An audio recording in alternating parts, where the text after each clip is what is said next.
The first question is, since the sacred books of different religions such as Hinduism talk about the prophecy of Muhammad sallallahu alaihi wasallam, does that mean that those books were revealed by Allah to people before us? And if not, where did those books come from? And the second related question is, how would you explain the fact that polytheist religions such as Hinduism and Buddhism predicted or have references of the coming of the Prophet Muhammad sallallahu alaihi wasallam? So I'd like Dr. Zakir address that.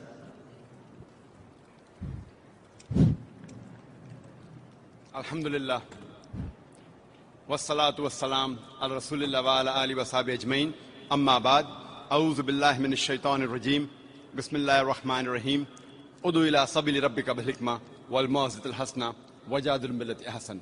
Rabbi shrah li sadri wa yassir li amri wahlul 'uqdatam min lisani yafqahu qawli. My respected elders and my dear brothers and sisters, I welcome all of you with the Islamic greetings. Assalamu alaikum wa rahmatullahi wa barakatuh. I'm thankful to the organizers for allowing me to have a half-an-hour question-answer session. I personally prefer the question-answer session than the talk because it's a dialogue rather than a monologue. And usually I prefer question-answer session live on the microphone. Normally when we ask for chits, we get hundreds of them. And when a few are selected, people always, they complain that why has not my question been asked. I prefer the question-answer session live because it is more challenging. And it's more challenging for me, and it gives me food for thought. Therefore, I prefer the question-answer session more than the talk. So I'm thankful to the organizers to give half-an-hour question-answer session to me. The first question asked by the brother is that if the prophecies of Prophet Muhammad, peace be upon him, is mentioned in the Buddhist and the Hindu scriptures, can we conclude that these are the words, the revelation from Allah subhanahu wa ta'ala? The reply to this question is, Allah says in the Quran, in Surah Ra'd, chapter number 13, verse number 38, وَلِكُلِّنْ أَجْلٍ كِتَابٍ. And in every age have we sent a revelation. In every age have we sent a book.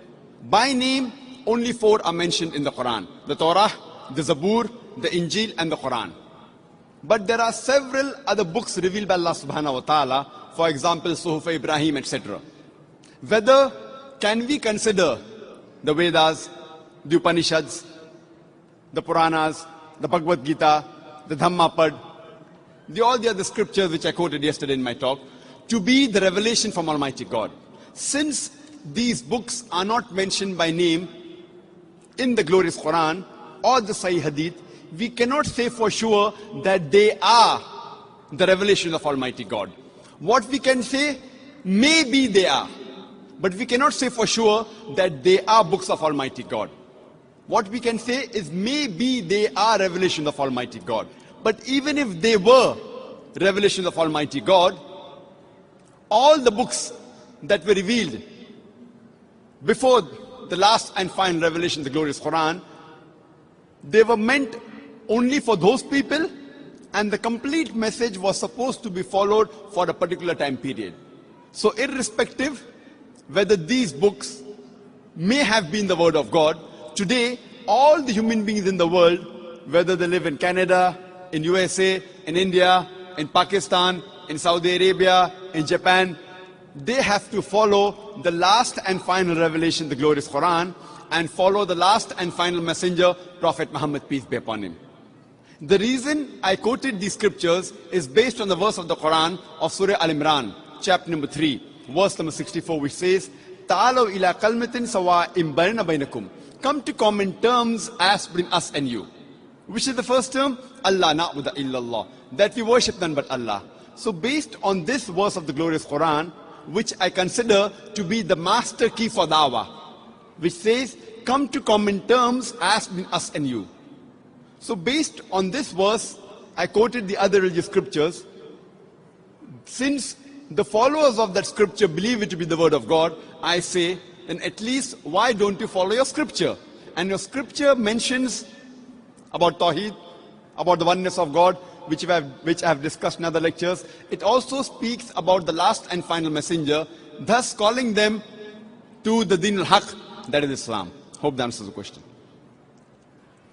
Jazakallah khair. The next question is not really related to the topic that he spoke about. The question is, how do you develop such a good memory?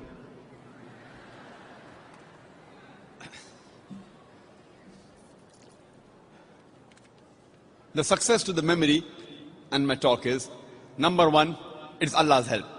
Allah says in the Quran, in Surah Al-Imran, chapter number 3, verse number 160, if Allah helps you, none can overcome you. If Allah forsakes you, who is there then who can help you? So let the believers put their trust in Allah subhanahu wa ta'ala. So number one is Allah's help.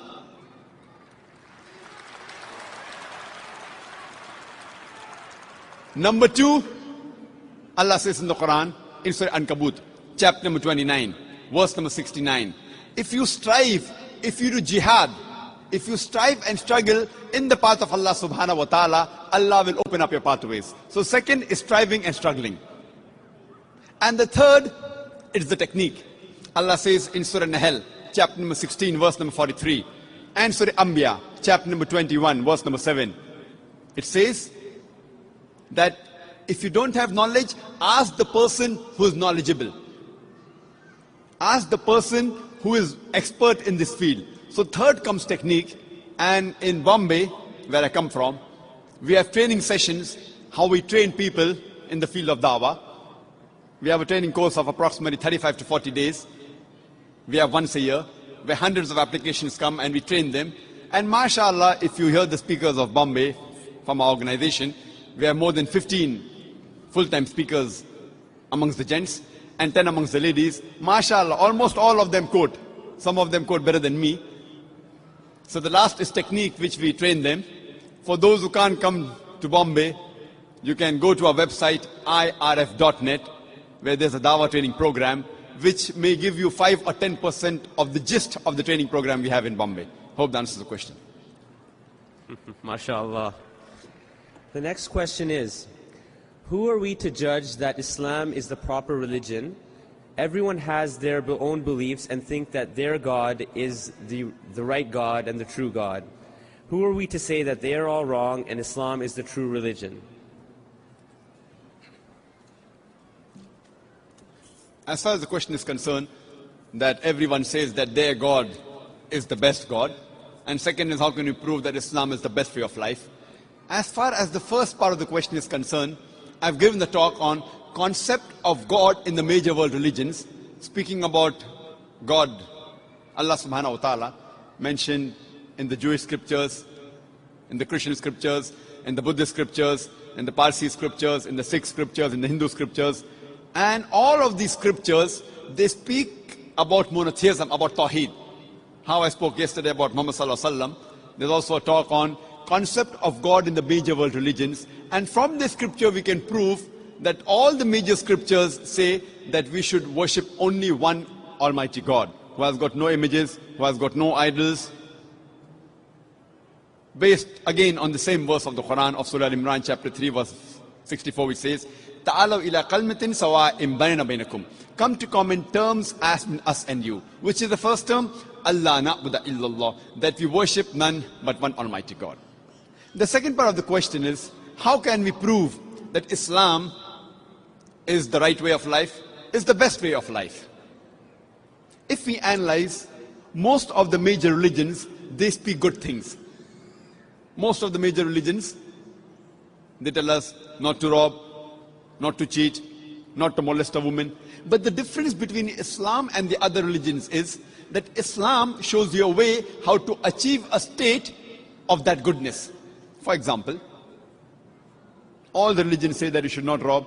Hinduism says that, Christianity says that, Judaism says that, Islam says the same. But Islam shows you a way how to achieve a state in which people will not rob. Islam has a system of zakat, that is every rich person who has a saving of more than the nisab level, more than 85 grams of gold, he or she should give 2.5% of that excess wealth in charity every lunar year. If every rich human being gives zakat, poverty will be eradicated from this world. There will not be a single human being who will die of hunger. And according to statistics, we come to know that the income of the 3 richest people in the world is equal to the GDP of the 47 poorest country in the world. And there's another statistics that if a few hundred richest people in the world, if they give zakat, 2.5% of the wealth in charity, poverty will be eradicated from this world.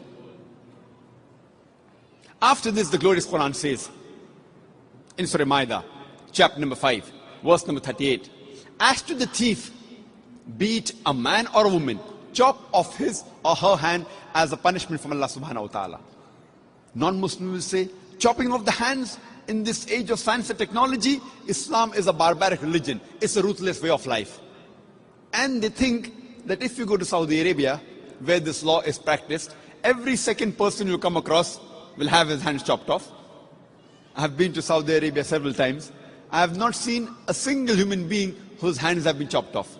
There may be a few people whose hands have been chopped off, but it is not as common as they think it is. Do you know today, people look up to USA, America, as one of the most advanced countries in the world. Do you know it has one of the highest rate of robbery and theft in the world? I'm asking a simple question, that if you implement the Islamic Sharia in USA or in North America, that every rich man who has a saving of more than 85 grams of gold should give 2.5% of that excess wealth in charity, that is zakat. And after that, if any person robs, chop off his or her hand as a punishment. I'm asking a question, will the rate of robbery and theft, will it increase? Will it remain the same or will it decrease? But naturally it will decrease. It's a practical law. You implement the Sharia and you get results. That's the reason the least rate of robbery and theft in the world in any country, it's in Saudi Arabia. Similarly, most of the major religions say that you should not molest a woman, that you should not rape a woman. Hinduism says that, Christianity says that, Judaism says that, Islam says the same. But Islam shows you a way how to achieve a state in which people, no man will molest or rape any woman. Islam has a system of hijab. Normally people speak about the hijab for the woman, but Allah subhanahu wa ta'ala in the glorious Quran first speaks about the hijab for the man and then for the woman. Allah says in the Quran in Surah Nur, chapter number 24, verse number 30, say to the believing man that he should lower his gaze and guard his modesty. That whenever any brazen thought comes in your mind, whenever anyone looks at a woman, the man, he should lower his gaze. After that, the Quran speaks about the hijab for the woman in Surah Nur, chapter 24, verse number 31, where Allah says, say to the believing woman that she should lower her gaze and guard her modesty, and display not her beauty except what appears ordinary of, and draw her veil, a head covering, over the bosom, and display not her beauty except in front of her husband, her son, her father, and a big list of mahram, the close relatives which she can't marry, is given. There are basically 6 criteria for hijab given in the Quran and the Sahih Hadith. The first is the extent which differs between the man and the woman. For the man, it's from the navel to the knee. For the woman, the complete body should be covered. The only part that can be seen are the face and the hands up to the wrist. The remaining 5 criteria are the same for the man and the woman. The second is the clothes they wear, it should not be tight so that it reveals the figure. Third, it should not be transparent. Fourth, it should not be so glamorous so that it attracts the opposite sex. Fifth, it should not resemble that of the opposite sex. And sixth, it should not be a sign of the unbeliever. And the reason for hijab is given in Surah Ahzab, chapter 33, verse number 59, where Allah says, O Prophet, tell your wives and your daughters and the believing women that when they go abroad, they should put on the cloak, so that they shall be recognized and it will prevent them from being molested. Quran says hijab has been prescribed for the women so that they shall be recognized and it will prevent them from being molested.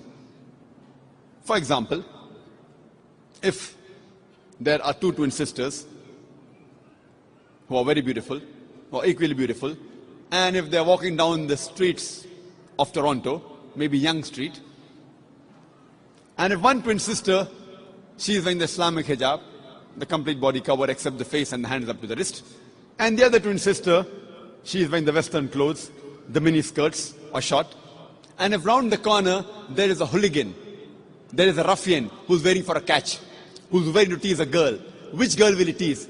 Will he tease the girl wearing the Islamic hijab, or will he tease the girl wearing the mini skirts or short?